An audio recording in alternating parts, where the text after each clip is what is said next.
Everyone, a very good morning to all students. आज के session में हम सॉल्व करने वाले हैं कुछ क्वेश्चंस। अब प्रीवियस सेशंस में हमने कई सारी बातें करी थी हमारे चैप्टर एटम्स एंड मॉलिक्यूल्स के बारे में।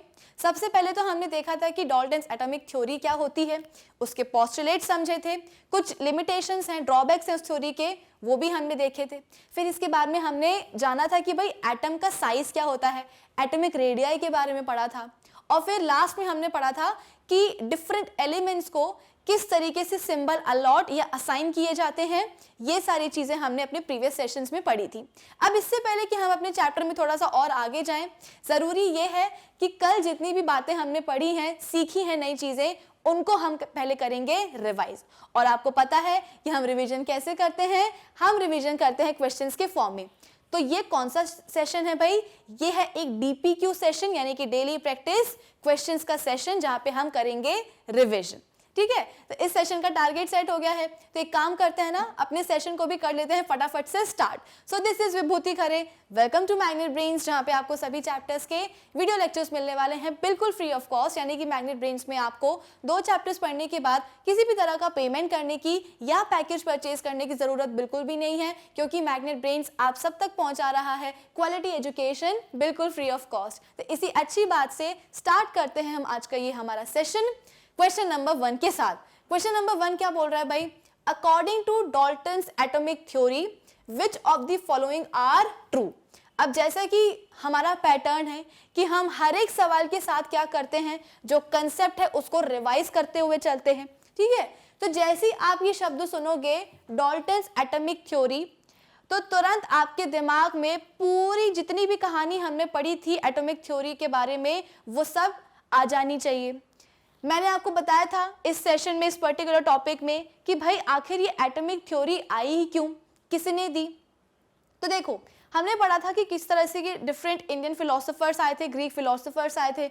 उन्होंने बोला था कि मैटर जो है वो क्या होता है, उसको पदार्थ नाम दिया था। ठीक है, और उस मैटर को आप डिवाइड करते जाओ, डिवाइड करते जाओ, डिवाइड करते जाओ, अल्टीमेटली आप ऐसी स्टेज तक पहुंचोगे मैटर की जिसमें हम बोलते हैं कि फर्दर उस छोटे से पार्टिकल का डिवीजन पॉसिबल नहीं है।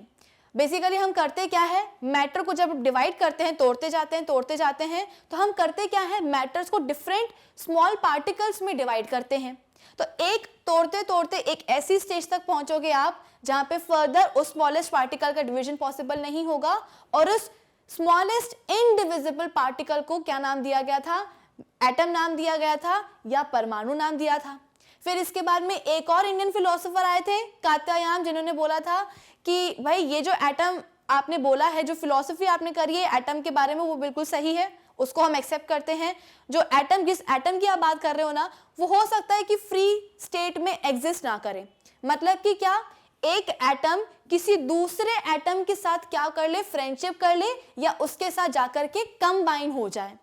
ठीक है, तो एटम क्या होता है, हो सकता है कि फ्री स्टेट में एग्जिस्ट ना करे, कंबाइंड स्टेट में एग्जिस्ट करे।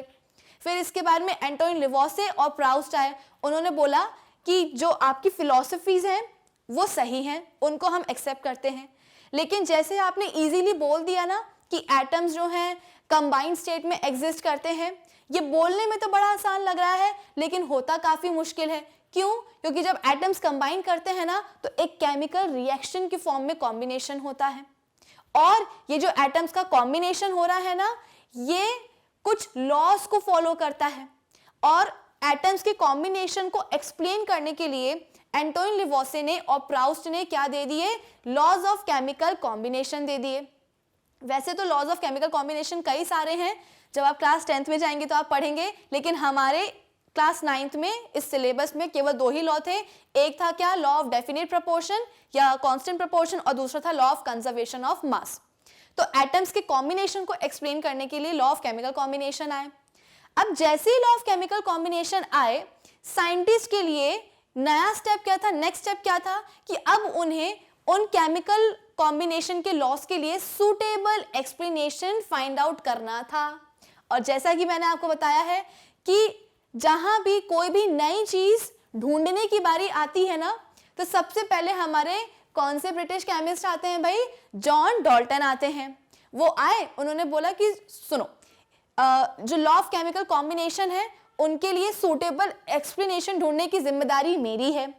उन्होंने क्या किया, अपनी एक एटॉमिक थ्योरी दे दी।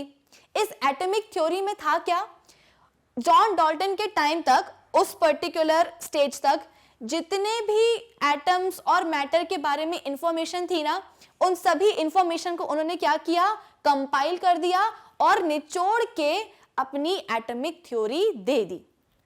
तो मैंने आपको प्रीवियस सेशन में बताया था कि जो डाल्टन्स एटॉमिक थ्योरी जो है वो एक्चुअली है क्या, कि उस समय तक मैटर और एटम्स के रिलेशन में जो भी इंफॉर्मेशन प्रेजेंट थी, उन सभी इंफॉर्मेशन का निचोड़ है एटॉमिक थ्योरी। ठीक है, तो उन्होंने बोला क्या था अपनी थ्योरी में, सबसे पहले तो जो फिलॉसफी थी ना कि एटम जो है स्मॉलेस्ट इंडिविजिबल पार्टिकल है मैटर का, वही उनका फर्स्ट पोस्टुलेट था कि एटम क्या है भाई, एटम स्मॉलेस्ट पार्टिकल होता है मैटर का जो कि इंडिविजिबल होता है, यानी कि फर्दर आप एटम को डिवाइड नहीं कर सकते हो। फिर दूसरी चीज उन्होंने बोली कि एटम्स क्या करते हैं, केमिकल रिएक्शंस में पार्टिसिपेट करते हैं। ठीक है, क्या बोला उन्होंने कि जो केमिकल रिएक्शंस होती है उसमें एटम्स स्मॉलेस्ट पार्टिकल होते हैं मैटर के जो कि रिएक्शंस में पार्टिसिपेट करते हैं। अब जैसा कि मैंने आपको बताया कि ये जो एटॉमिक थ्योरी आई थी, ये क्यों आई थी, क्योंकि हमें लॉ ऑफ केमिकल कॉम्बिनेशन को एक्सप्लेन करना था। फर्स्ट लॉ क्या था, law of conservation of mass, यानी कि केमिकल रिएक्शन में मास क्या रहता है, कांस्टेंट रहता है, कंजर्व्ड रहता है। तो जो जॉन डाल्टन ने अपना सेकंड पोस्टुलेट दिया कि एटम्स क्या करते हैं, केमिकल रिएक्शन में पार्टिसिपेट करते हैं और एटम्स को ना ही आप किसी केमिकल रिएक्शन में डिस्ट्रॉय कर सकते हो, ना ही आप उन्हें क्या कर सकते हो, बना सकते हो, यानी कि ना ही आप किसी केमिकल रिएक्शन में न्यू एटम बना सकते हो। ठीक है, ऐसा क्यों होता है भाई, क्योंकि रिएक्शन में, केमिकल रिएक्शन में एटम्स क्या करते हैं, सिर्फ अपने आप को रीअरेंज करते हैं। इसका मैंने आपको एग्जांपल दिया था कि आप ले लो क्या, यहाँ पे कॉपर सल्फेट, ठीक है, क्या लोगे यहाँ पे आप, कॉपर सल्फेट लोगे, उसको आप रिएक्ट कराओगे किसके साथ, सोडियम कार्बोनेट के साथ। तो जैसे ही आप रिएक्शन कराओगे आपको यहाँ पे ऑब्जर्व होगा कि कॉपर कार्बोनेट बन गया। क्या बन गया भाई, कॉपर कार्बोनेट बना, प्लस हम बोलते हैं सोडियम सल्फेट बन गया। क्या बन गया, सोडियम सल्फेट। हुआ क्या, हुआ ये कि जो कॉपर है वो अपने कंपाउंड कॉपर सल्फेट से निकल करके किसके पास चला गया, कार्बोनेट के पास चला गया। कॉपर कहाँ गया भाई, कार्बोनेट के पास गया। सोडियम का क्या हुआ, सोडियम अपने कंपाउंड सोडियम कार्बोनेट से निकल के कहाँ आ गया, सल्फेट के पास आ गया। ये जो कॉपर है ये क्या है, एक एलिमेंट है। एलिमेंट किससे बनता है भाई, बताया था मैंने आपको कि सेम टाइप के एटम्स जब कंबाइन होते हैं तो वो एलिमेंट बनाते हैं। तो अगर कॉपर एलिमेंट की बात कर रही हूं मैं, तो कॉपर एलिमेंट किसका बना होगा, कॉपर के एटम्स का बना होगा। सिमिलरली सोडियम एलिमेंट जो है वो किसका बना होगा, सोडियम के एटम्स का बना होगा। तो हुआ क्या, कॉपर जब अपने कंपाउंड से बाहर निकला तो कॉपर पूरे के पूरे जो कॉपर एटम्स थे वो निकल गए अपने कंपाउंड से बाहर और किसके साथ जाकर के कंबाइन हो गए, कार्बोनेट के साथ हो गए। सोडियम के साथ भी सेम स्टोरी है। सोडियम भी जैसे ही अपने कंपाउंड से बाहर निकला तो सोडियम के सब एटम्स कहां हो गए, कंपाउंड के बाहर, और आकर के कंबाइन हो गए सल्फेट के साथ। तो यहाँ पे आप देखो कि कहीं भी एटम्स का न्यू फॉर्मेशन हो रहा है क्या, या कुछ एटम्स डिलीट हो रहे हैं क्या, नहीं, यहाँ पे एटम्स अपने आप को रीअरेंज कर रहे हैं। पहले कॉपर के जो एटम्स थे वो सल्फेट के साथ अरेंज थे, रिएक्शन के बाद कॉपर के जो एटम्स है वो कार्बोनेट के साथ जाकर के अरेंज हो गए। तो ये हो गया ना एटम्स का रीअरेंजमेंट। इसी चीज को जॉन डाल्टन ने अपनी थ्योरी के एक सेकंड पोस्टुलेट में बताया। अब जो बोला जाता है कि केमिकल रिएक्शन में मास क्या रहता है, मास हम बोलते हैं कि कांस्टेंट होता है, कंजर्व्ड होता है। तो वो क्यों हो पा रहा है कंजर्व, क्योंकि एटम्स का रीअरेंजमेंट होता है। भाई अगर मैं आपसे पूछूं कि कॉपर का मास क्या है, x है, कॉपर एलिमेंट का मास क्या है, x है, एलिमेंट के पास मास कहां से आया, जिन चीजों ने एलिमेंट को बनाया होगा वही तो एलिमेंट को मास देंगे ना। कॉपर एलिमेंट को बनाने वाले कौन थे, कॉपर एटम्स थे। तो कॉपर एलिमेंट के पास अगर मास x है तो ये मास x किसने दिया है, कॉपर के एटम्स ने दिया है। अब कॉपर एटम्स ना ही डिस्ट्रॉय हो रहे हैं ना ही न्यू एटम बन रहे हैं कॉपर के, तो कॉपर एलिमेंट का जो मास है वो तो रिएक्शन में कंजर्व्ड ही रहेगा ना, क्योंकि कॉपर के एटम्स कर क्या रहे हैं, एक जगह से दूसरी जगह पे जा रहे हैं। ना ही कॉपर एटम्स कम हो रहे हैं, ना ही न्यू कॉपर एटम्स बन रहे हैं। इसीलिए हम बोलते हैं कि केमिकल रिएक्शन में मास क्या होता है, कंजर्व रहता है। तीसरा पोस्टुलेट उन्होंने क्या दिया था, उन्होंने बोला था कि सेम पर्टिकुलर एलिमेंट के जितने भी एटम्स होते हैं, एक पर्टिकुलर एलिमेंट के जितने भी एटम्स होंगे वो सब कैसे होंगे, मासेस में एक बराबर होंगे और प्रॉपर्टीज में भी सेम होंगे, यानी कि आइडेंटिकल होते हैं। फिर डिफरेंट एलिमेंट्स के जो एटम्स होते हैं वो अलग अलग होते हैं प्रॉपर्टीज में और मासेस में। जैसे कि अगर मैं बात करूं सोडियम और कॉपर एलिमेंट की, तो सोडियम का जो एटम होगा वो कॉपर के एटम से मास में अलग होगा और प्रॉपर्टीज में अलग होगा। अगर मैं बात करूं सिर्फ कॉपर एलिमेंट की, तो कॉपर एलिमेंट की जितने भी कॉपर एटम्स होंगे वो सब साइज में एक जैसे होंगे और प्रॉपर्टीज में भी एक जैसे होंगे, यानी कि आइडेंटिकल होंगे। ठीक है। और फिर उन्होंने क्या बोला था कि किसी भी कंपाउंड में जब एटम्स आते हैं तो एक फिक्स्ड प्रपोर्शन में आते हैं और एटम्स का टाइप भी कैसा होता है, सेम ही होता है। जैसे अगर मैंने बोला कि मुझे कंपाउंड वाटर बनाना है, H2O बनाना है, तो पानी को बनाने के लिए मुझे हमेशा ऑक्सीजन और हाइड्रोजन एटम्स ही चाहिए होंगे। अगर मैं क्या करूं, ऑक्सीजन की जगह मैं यहाँ पे क्या लगा दूं, क्लोराइड लगा दूं, क्लोरीन लगा दूं, तो क्या यह पानी रह जाएगा? बिल्कुल भी नहीं रह जाएगा। तो अगर आपको कोई पर्टिकुलर कंपाउंड बनाना है तो उस पर्टिकुलर कंपाउंड को बनाने के लिए आपको पर्टिकुलर एटम्स या एलिमेंट ही चाहिए हैं। अगर पानी बनाना है तो पानी बनाने के लिए हाइड्रोजन और ऑक्सीजन एलिमेंट ही चाहिए है और एटम्स का जो रेशियो है वो भी फिक्स होना चाहिए। पानी अगर बनाना है तो 2 हाइड्रोजन और 1 ऑक्सीजन एटम चाहिए है। अगर मैंने 2 ऑक्सीजन एटम्स ले लिए तो फिर ये पानी नहीं कहलाएगा, ये हाइड्रोजन परऑक्साइड बन जाएगा, ये एक अलग टाइप का कंपाउंड बन जाएगा। तो ये सभी पोस्टुलेट्स किसके थे भाई, डाल्टन ने अपनी थ्योरी में दिए थे। तो यहाँ पे हमसे पूछा क्या गया था कि इनमें से कौन सी ऐसी स्टेटमेंट्स हैं जो कि डाल्टन्स एटॉमिक थ्योरी के पोस्टुलेट हैं, उनकी थ्योरी के अकॉर्डिंग ट्रू हैं, उनकी थ्योरी के अकॉर्डिंग। ठीक है।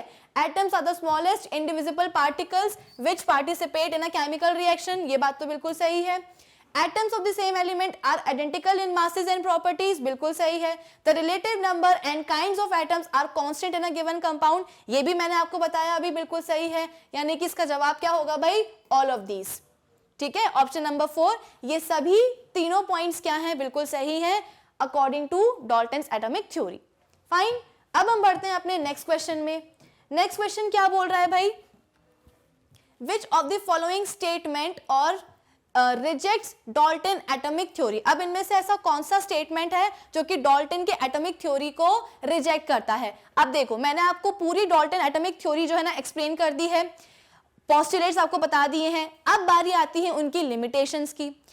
माना कि जॉन डाल्टन ने क्या किया था, लॉ ऑफ केमिकल कॉम्बिनेशन को एक्सप्लेन करने के लिए अपना जो है ना कंट्रीब्यूशन दिया था, लेकिन उनका ये कंट्रीब्यूशन कई हद तक गलत साबित हो गया। क्यों? क्योंकि उन्होंने जो थ्योरी दी थी वो किसके रिस्पेक्ट में दी थी, उनकी थ्योरी जिस भी टाइम पे आई थी तो उस टाइम तक जो भी इंफॉर्मेशन थी मैटर और एटम से रिलेटेड, उसके बेसिस पे उन्होंने थ्योरी दे दी। लेकिन क्या हुआ, उनकी थ्योरी के बाद में फर्दर डिस्कवरी हुई। डिस्कवरी कभी रुकेगी तो नहीं किसी के लिए, डिस्कवरी होती गई, नई नई चीजें एटम के बारे में पता चलती गई, जिसके कारण क्या हुआ, उनकी थ्योरी के पोस्टुलेट्स गलत साबित होते गए। जैसे कि उन्होंने बोला था कि एटम जो होता है वो स्मॉलेस्ट पार्टिकल है, इनडिविजिबल है, लेकिन बाद में पता चला कि भाई एटम के अंदर तो उसकी खुद की एक दुनिया होती है। एटम के अंदर प्रेजेंट होता है न्यूक्लियस, न्यूक्लियस के अंदर प्रेजेंट होते हैं 2 टाइप के सब एटॉमिक पार्टिकल्स, एक होते हैं प्रोटॉन और एक होते हैं न्यूट्रॉन। इसके अलावा न्यूक्लियस के अराउंड क्या होता है, एनर्जी शेल्स होते हैं और इन एनर्जी शेल्स में इलेक्ट्रॉन्स यानी कि 3rd टाइप के सब एटॉमिक पार्टिकल्स प्रेजेंट होते हैं। तो भाई इलेक्ट्रॉन, प्रोटॉन, न्यूट्रॉन, न्यूक्लियस, ये सब क्या है, ये सभी चीजें एटम के अंदर हैं। तो अगर एटम के अंदर है इसका मतलब क्या है कि ये सभी चीजें एटम से भी छोटी हैं।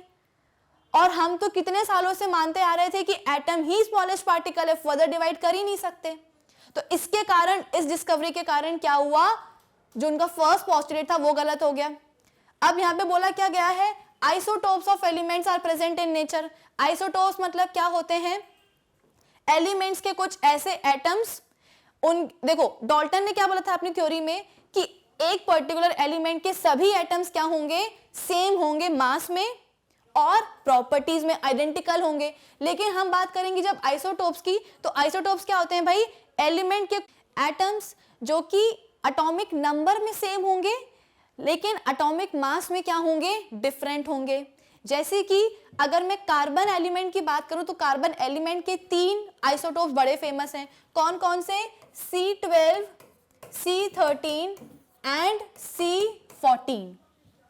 एटॉमिक मास को बनाने वाले कौन है? Number of protons plus number of neutrons.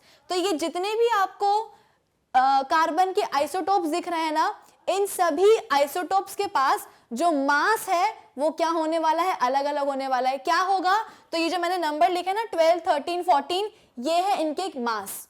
यानी कि इस पर्टिकुलर कार्बन आइसोटोप का जो मास है वो कितना होगा? 12 होगा। इसका कितना होगा? 13 और इसका कितना होगा? 14। लेकिन एटॉमिक नंबर इनके सेम रहेंगे। एटॉमिक नंबर कौन बनाता है? एटॉमिक नंबर बनाते हैं नंबर ऑफ प्रोटॉन्स। यानी कि इन तीनों कार्बन की आइसोटोप्स में नंबर ऑफ प्रोटॉन सेम होंगे। कितने होंगे भाई? तो 6, 6, 6। ठीक है, तो सभी कार्बन के आइसोटोप्स के पास एटॉमिक नंबर क्या है? सेम है, 6, 6 एंड 6, लेकिन एटॉमिक मासेस क्या है? अलग अलग हैं। इसका 12, इसका 13, इसका 14। अब अगर हम बोले कि नंबर ऑफ प्रोटॉन्स बराबर हैं लेकिन एटॉमिक मास डिफरेंट है, इसका मतलब क्या है? गड़बड़ी है नंबर ऑफ न्यूट्रॉन्स में। एटॉमिक मास को कौन बनाता है? एटॉमिक मास को बनाते हैं number of protons and number of neutrons. तो हम बोल रहे हैं कि आइसोटोप्स में नंबर ऑफ प्रोटॉन्स बराबर है, तो डिफरेंट कौन होने वाला है? डिफरेंट होने वाला है न्यूट्रॉन्स। इसके पास होते हैं कितने? C12 के पास होते हैं 6 न्यूट्रॉन, इसके पास होते हैं 7 न्यूट्रॉन और इसके पास होते हैं 8 न्यूट्रॉन। तभी तो मासेस कैसे हो गए? तीनों आइसोटोप के अलग अलग हो गए। तो कहने को तो ये तीनों क्या है? कार्बन एलिमेंट के ही एटम्स हैं। तो देखा जाए तो इन सभी का मास क्या होना चाहिए था? सेम होना चाहिए था, लेकिन ऐसा हुआ तो नहीं। यहाँ पे तो हम देख रहे हैं कि मासेस काफी अलग अलग हैं। तो यहाँ पे डाल्टन का एक और पोस्टुलेट गलत हो गया, जिसके अकॉर्डिंग उन्होंने बोला था कि एलिमेंट के सभी एटम्स आइडेंटिकल होते हैं, मासेस सेम होगा, प्रॉपर्टीज सेम होंगी। फिर इसके बाद में isobars of element are present in nature. Isobars क्या होते हैं? मैंने आपको बताया था, आइसो का मतलब होता है सेम और बैरोस का मतलब होता है वेट। यानी कि एलिमेंट के कुछ ऐसे एटम्स जो कि इस बार मास में क्या होने वाले हैं? सेम होने वाले हैं, लेकिन अलग कहाँ होंगे? अलग होंगे एटॉमिक नंबर में। जैसे कि अगर मैं बात करूं पोटेशियम की और कैल्शियम की। पोटेशियम क्या है? एक एलिमेंट है। कैल्शियम क्या है? दूसरा एलिमेंट है। दोनों ही एलिमेंट के अगर मैं एक एक एटम की बात करूं तो पोटेशियम के एक एटम का भी मास होता है 40, कैल्शियम के भी एक एटम का मास होता है क्या? 40। लेकिन पोटेशियम में हम बोलते हैं पोटेशियम के एक एटम में एक एटम का जो एटॉमिक नंबर है वो कितना होता है? 19 होता है।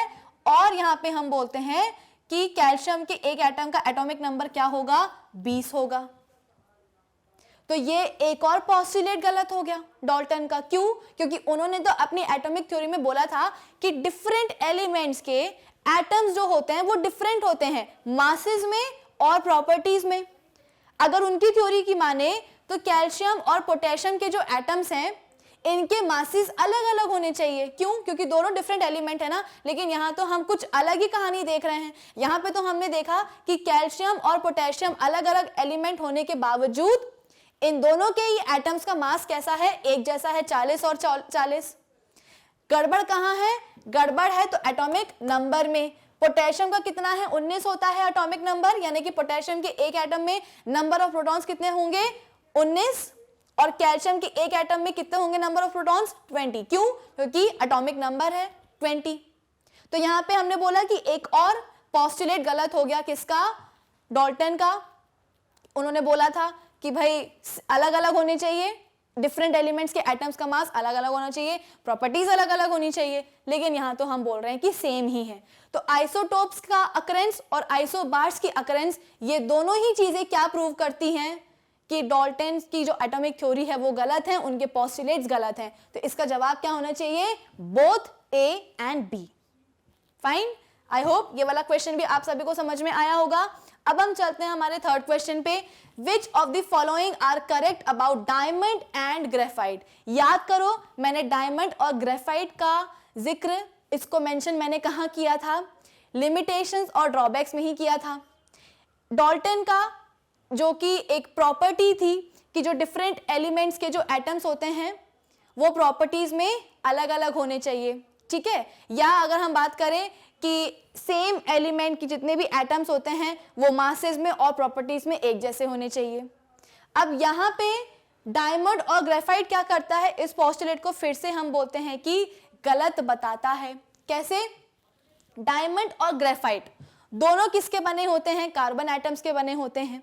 तो देखा जाए तो डायमंड और ग्रेफाइट को क्या होना चाहिए, आइडेंटिकल होना चाहिए, लेकिन यहाँ पे कहानी कुछ और होती है। क्या कहानी होती है? डायमंड बहुत हार्ड होता है और ग्रेफाइट उतना ही सॉफ्ट एंड स्लिपरी होता है। डायमंड क्या है भाई, एक पुअर कंडक्टर है। ये वाला स्टेटमेंट क्या है, गलत है। क्यों? क्योंकि डायमंड हम बोलते हैं कि पुअर कंडक्टर होता है हीट इलेक्ट्रिसिटी का, और ग्रेफाइट एक अच्छा कंडक्टर होता है। Both are made up of carbon atoms. तो यहाँ पे हम बोल रहे हैं कि सही जवाब क्या होना चाहिए, बोथ ए एंड सी। क्यों? क्योंकि ऑप्शन ए और ऑप्शन सी सही है। ऑप्शन ए में बोला गया है कि डायमंड हार्ड है तो ग्रेफाइट सॉफ्ट है। ऑप्शन सी में बोला गया है कि दोनों ही किसके बने हुए हैं, कार्बन एटम्स के बने हुए हैं। ऑप्शन बी में गड़बड़ क्या है, गड़बड़ है ये, डायमंड बैड कंडक्टर होता है और जो हमारा ग्रेफाइट है वो गुड कंडक्टर होता है। तो यहाँ पे डायमंड और ग्रेफाइट ने फिर से एक बार प्रूव कर दिया कि माना हम किसके बने हुए हैं, सेम कार्बन एटम्स के बने हुए हैं, लेकिन फिर भी हम कैसे हैं, अलग अलग हैं। तो एक बार फिर जो डाल्टन की जो एटॉमिक थ्योरी का जो पोस्टुलेट है वो फिर एक बार गलत साबित हो गया, ठीक है। तो टोटल हमने 3 क्वेश्चंस पढ़े और इन तीनों क्वेश्चन से हमने डाल्टन की एटॉमिक थ्योरी को रिवाइज किया, पोस्टुलेट्स को रिवाइज किया और फिर लिमिटेशंस भी देख ली कि भाई क्या लिमिटेशंस थी, क्या ड्रॉबैक्स थे, क्यों उनकी थ्योरी गलत हो गई। तो चलो अब हम बढ़ते हैं अपने फोर्थ क्वेश्चन पे। फोर्थ क्वेश्चन क्या है, व्हाट इज एटॉमिक रेडियाई। अब देखो मैंने आपको बताया था कि एटम्स जो होते हैं वो बहुत छोटे छोटे होते हैं, बहुत स्मॉल होते हैं साइज में, लेकिन एग्जैक्टली कितने स्मॉल होते हैं ये तो हमें आज तक किसी ने बताया ही नहीं। तो मैंने आपको बोला था कि चलो अब हम क्या करते हैं, जो भी स्मॉलेस्ट पॉसिबल चीज हम अपने अराउंड देखते हैं उनसे हम क्या करेंगे, एटम के साइज को कंपेयर करेंगे। जैसे कि चींटियां, हमें चींटियां दिखती हैं, तो क्या हमारा एक एटम चींटी के साइज से छोटा है या बड़ा है? तो आपका जवाब होना चाहिए कि भाई चींटी से भी छोटा है हमारा एटम। क्यों? क्योंकि चींटी तो फिर भी हमें दिख जाती है नेकेड आई से, लेकिन एटम तो हमें दिखता ही नहीं है। अच्छा एक काम करते हैं, चींटी जिस शुगर के दाने को, शक्कर के दाने को उठाती है, कैरी करती है, उस छोटे से शक्कर के दाने से हम कंपेयर करते हैं अपने एटम के साइज को। तो आपका जवाब होना चाहिए कि कर लो कंपेयर, फिर भी एटम का साइज क्या होने वाला है, उस शक्कर के दाने से छोटा ही होने वाला है। चलो ठीक है, एक और चीज से कंपेयर करते हैं, रेत का एक दाना, सैंड ग्रेन। रेत आपको पता है कि छोटे छोटे कणों की बनी होती है। तो अगर हम बात करें, कंपेयर करें एटम को एक सैंड ग्रेन के साथ, तो आप बोलोगे कि अभी भी कर लो, कोई फायदा नहीं होने वाला है। क्यों? क्योंकि सैंड ग्रेन को अगर आप अपनी हथेली पर लोगे, पाम पर लोगे, तो फिर भी वो ग्रेन दिख जाएगा, लेकिन आपको एटम तो नहीं दिखने वाला तब भी। इसका मतलब क्या हुआ कि हमारा एटम जो है वो एक सैंड ग्रेन से भी छोटा है। अच्छा अब ये जो सैंड ग्रेन हमने लिया, चींटी का एग्जाम्पल लिया, शुगर के पार्टिकल का हमने एग्जाम्पल लिया, ये सब चीजें कैसी थी, जो कि हमको नेकेड आई से दिख रही थी, माइक्रोस्कोप का यूज हमें नहीं करना पड़ रहा था। अब हम उन चीजों को लेते हैं जिन्हें हम माइक्रोस्कोप से देखते हैं और उन चीजों को फिर हम कंपेयर करेंगे एटम के साइज के साथ। जैसे कि बैक्टीरिया, हमारे जो बैक्टीरिया होते हैं, अगर मैं, वैसे तो डिफरेंट शेप्स और साइजेस के होते हैं, लेकिन अगर मैं एक एवरेज साइज की बात करूं तो 0.2 से 2.1 माइक्रोमीटर की साइज रेंज होती है, ठीक है। ई कोलाई तो हम बोलते हैं कि 1 to 1.5 माइक्रोमीटर की साइज का होता है। तो बैक्टीरिया की साइज को अगर मैं एटम के साइज से कंपेयर करूं तो क्या रिजल्ट आएगा? तो आपका जवाब होना चाहिए कि एटम इनसे भी छोटा होता है। इसका मतलब क्या है कि बैक्टीरिया को देखने के लिए हमें माइक्रोस्कोप लगा था और अगर हम बोल रहे हैं कि एटम इनसे भी छोटा है, तो क्या हमारे एटम्स जो हम कन्वेंशनल माइक्रोस्कोप यूज करते हैं बैक्टीरिया वायरस को एनालाइज करने के लिए, क्या उन कन्वेंशनल माइक्रोस्कोप से भी एटम नहीं दिखने वाला? तो आपका जवाब होना चाहिए बिल्कुल हाँ। जो एटम्स हैं वो इतने छोटे होते हैं कि हमारे जो कन्वेंशनल माइक्रोस्कोप हैं वो भी उन्हें नहीं डिटेक्ट कर पाते। ठीक है, तो अब क्या करें? ये तो मुसीबत हो गई भाई, एटम के बारे में हमें जानकारी तो चाहिए है ना, तो कोई ना कोई तरीका तो होना चाहिए जिसकी हेल्प से हम एटम को क्या कर सके, डिटेक्ट कर सके। तो इसके लिए क्या होगा? इसके लिए यहाँ पे आने वाला है क्या? STM। STM कैसे आया भाई? टेक्नोलॉजी में एडवांसमेंट हो गई, न्यू टेक्नोलॉजीज आ गई। तो STM क्या होता है भाई? Scanning tunnelling microscope. अब हम कन्वेंशनल माइक्रोस्कोप को हटा देंगे, क्योंकि अगर हमें एटम को एनालाइज करना है तो कन्वेंशनल माइक्रोस्कोप किसी काम नहीं आने वाले।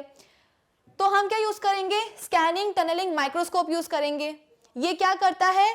किसी भी एलिमेंट के सरफेस की एक मैग्नीफाइड इमेज देता है और उस मैग्नीफाइड इमेज में हमें एटम्स दिखाई देते हैं। और पता है कैसे दिखाई देंगे? वो हमें दिखाई देते हैं स्फेरिकल शेप्स में। ठीक है, वो कैसे दिखाई देंगे? स्फेरिकल शेप्स में दिखाई देंगे। अब याद करो, मैंने आपको हमेशा क्या बताया है कि हम एटम को दिखाने के लिए मैंने आपको क्या बताया था? एक प्लास्टिक की बॉल यूज करी थी।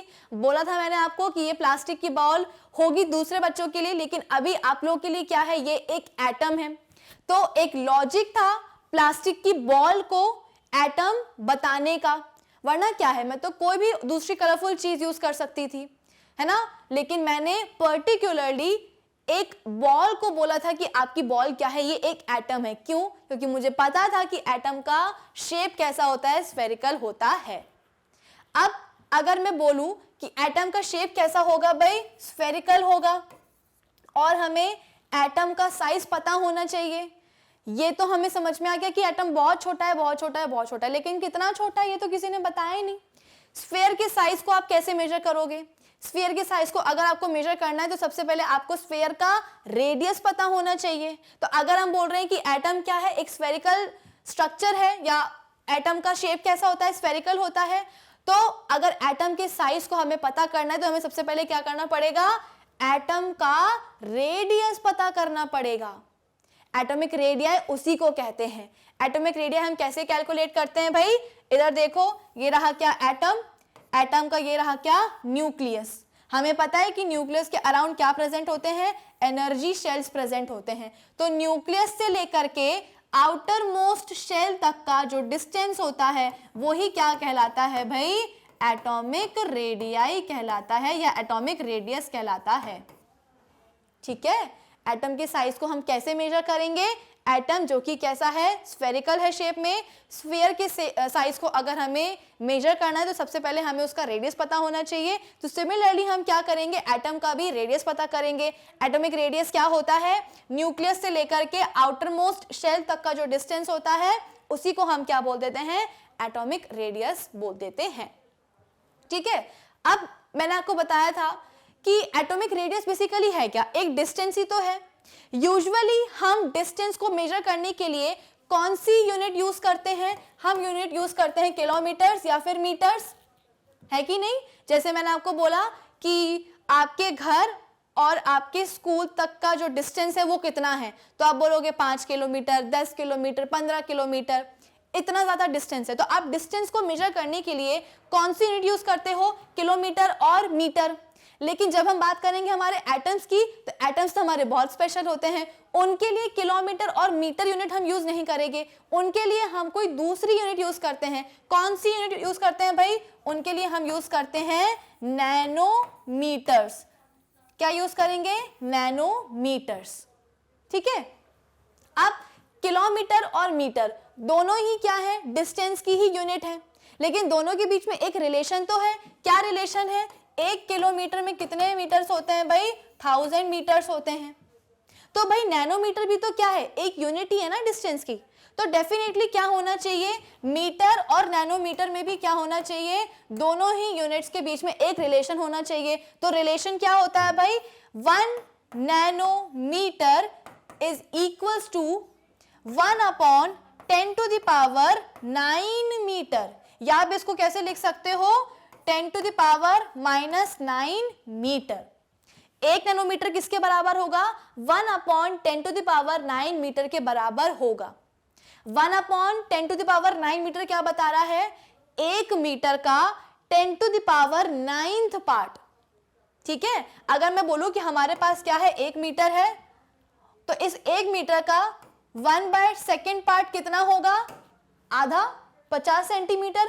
अगर मैंने इसका बोला 1/4 पार्ट कितना होगा, तो आप बोलोगे 25 सेंटीमीटर। आपने करा क्या है, जब मैंने बात करी थी 1/2 की, तो आपने 1 मीटर को 2 पार्ट्स में डिवाइड कर दिया। जब मैं बोल रही हूँ 1/4, तो आप कर क्या रहे हो, आप 1 मीटर को 4 इक्वल पार्ट्स में डिवाइड कर रहे हो।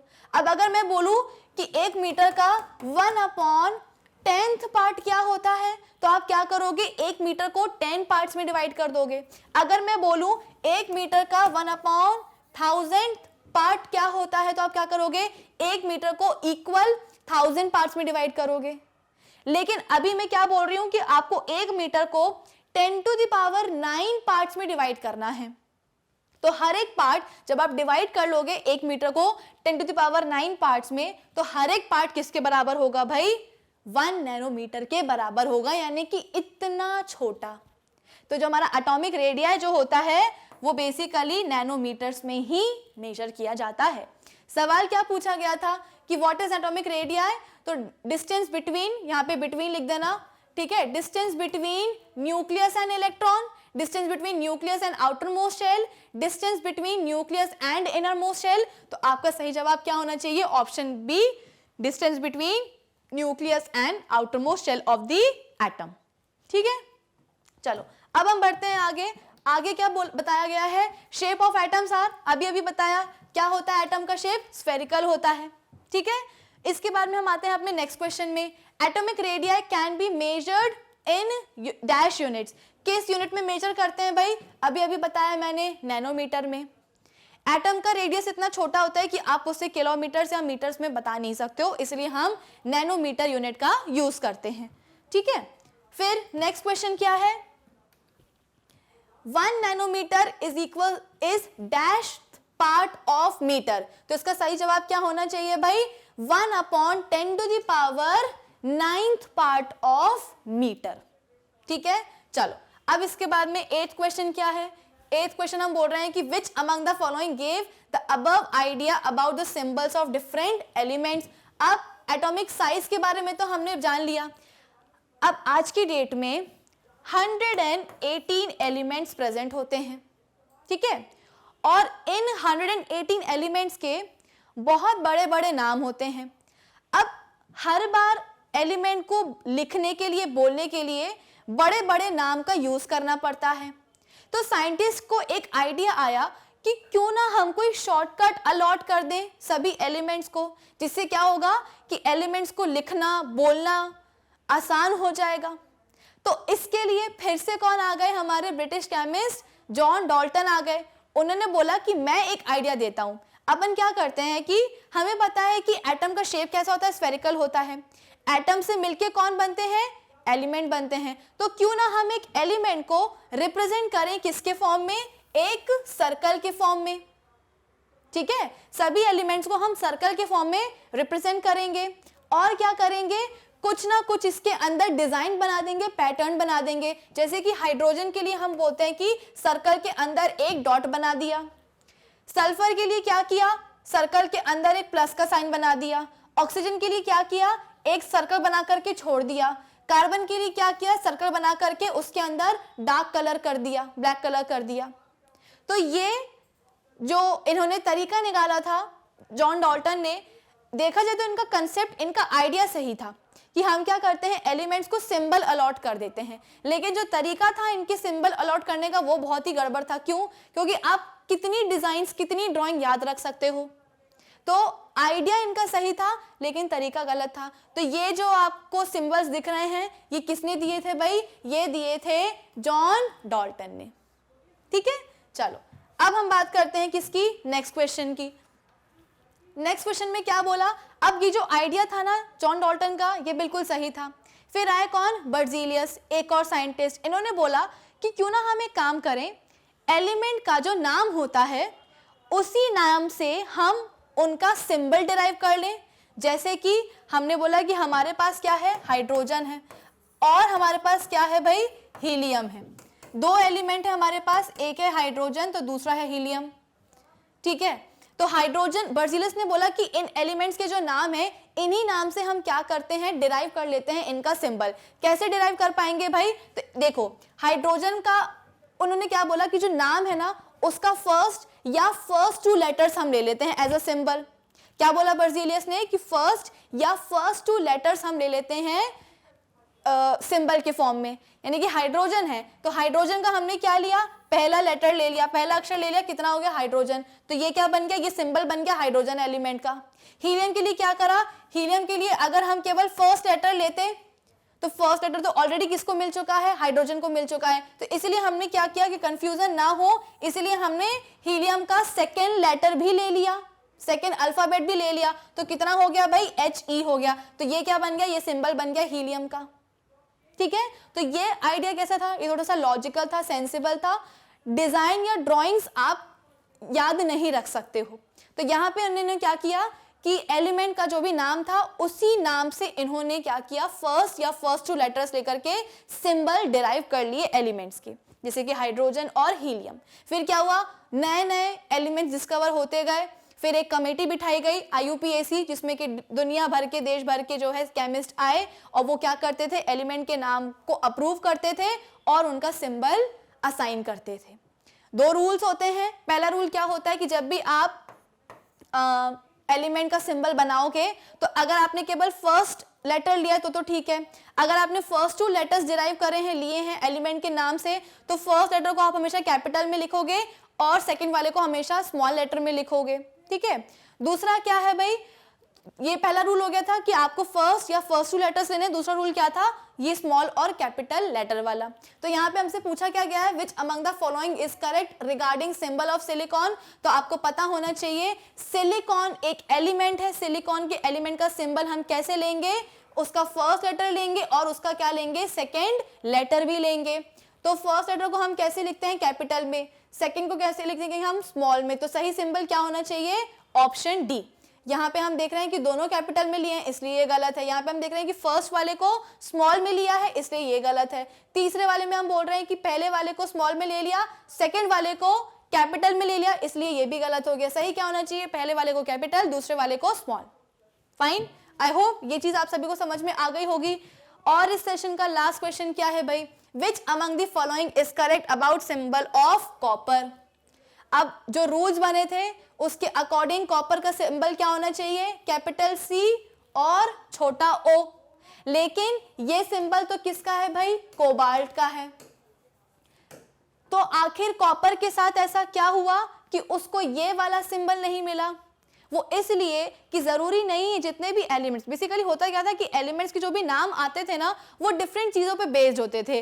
कभी किसी साइंटिस्ट के नाम पे, कभी किसी जगह के नाम पे, प्रॉपर्टी के नाम पे। ठीक है, जैसे कि एक्टिनम है तो एक्टिनम को रेडियो एक्टिविटी के बेसिस पे, उसकी प्रॉपर्टी के बेसिस पे एक्टिनम नाम दे दिया एलिमेंट का। तो अलग अलग चीजों पे एलिमेंट के नाम पड़ते थे। अब ये जो एलिमेंट के नाम होते थे जरूरी नहीं है कि हमेशा इंग्लिश वर्ड से ही इनको डिराइव किया गया हो। कुछ एलिमेंट ऐसे भी थे जिनका जो नाम है वो लैटिन वर्ड से या लैटिन नेम है उनका। उसी का एक एग्जांपल क्या है हमारा, कॉपर। ठीक है, कॉपर एक लैटिन वर्ड से आया है जिसका नाम क्या है भाई, क्यूपरम है। तो क्यूपरम में क्या यूज होता है भाई, Cu, इसीलिए कॉपर का सिंबल क्या आ गया, Cu आ गया। आयरन, आयरन किस वर्ड से आया, लैटिन वर्ड फेरम से आया है। फेरम की स्पेलिंग क्या होती है, FERRUM। तो आयरन का देखा जाए तो कायदे से सिंबल क्या होना चाहिए था, IR होना चाहिए था, लेकिन है क्या, FE। क्यों, क्योंकि ये वर्ड फेरम से आया है। ठीक है, आई होप ये सभी चीजें आपको समझ में आ गई होंगी। और इसी लास्ट क्वेश्चंस के साथ हमने अभी तक जितनी भी चीजें पढ़ी थी कल, वो सभी चीजों को हमने कर लिया है रिवाइज। और अब बारी आती है किसकी, एटम के साइज की। ठीक है, एटम के मास की, कि एटम का मास क्या होता है। एटॉमिक मास बहुत इंपॉर्टेंट टॉपिक है, अगर ये समझ में आ गया तो फिर मोल कंसेप्ट भी समझ में आ जाएगा। तो वो चीज हम कवर करेंगे अपने नेक्स्ट सेशन में। हम मिलेंगे अपने नेक्स्ट सेशन में, तब तक आप क्या करेंगे, हमारी जो ऑफिशियल वेबसाइट है magnetbrains.com उसे विजिट कर लीजिएगा, जहां पे आपको सभी चैप्टर्स के वीडियो लेक्चर्स मिलने वाले हैं प्लेलिस्ट में अरेंज्ड, साथ ही साथ सभी टॉपिक्स के वहां पे आपको होंगे नोट्स भी available. So do visit our official website magnetbrains.com. Till then, keep learning with Magnet Brains. Thank you for watching.